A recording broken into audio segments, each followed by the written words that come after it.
While most of us who work with people have realized that there's differences in people's way of acting, the information that's important to them, and the style in which they approach things, by giving it substance and names allows us to better identify and adapt to the customs important to them in the way they look for information, take in information, want information, and when they need it delivered to them so they can make confident and quick purchase decisions.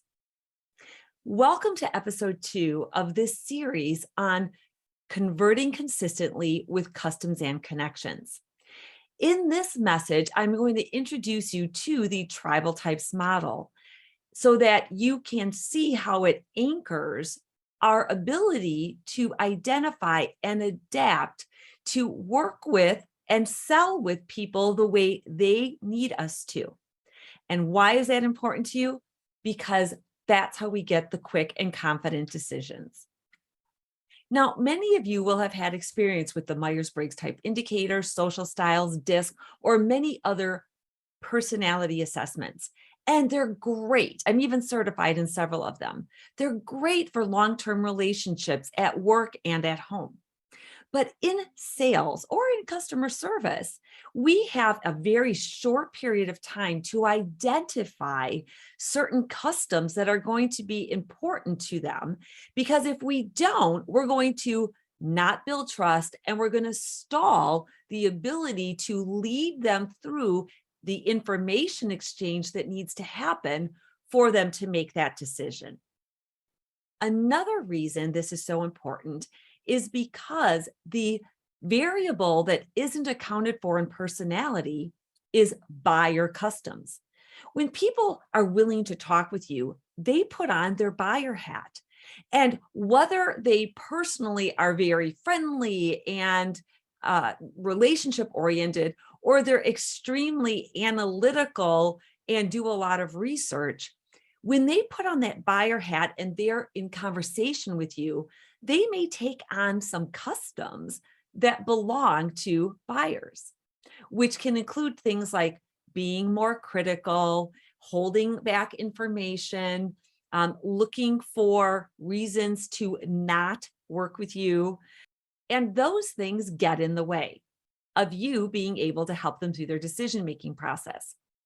That's why we use the term tribal types, because a tribe is a group of people in a shared situation. And tribes have customs or traditional and accepted ways of acting in that said situation. That's why we need to look for quick clues and then be able to navigate over the next minutes in a conversation to get more specific in what's important to them and deliver that what, when, and how they need it.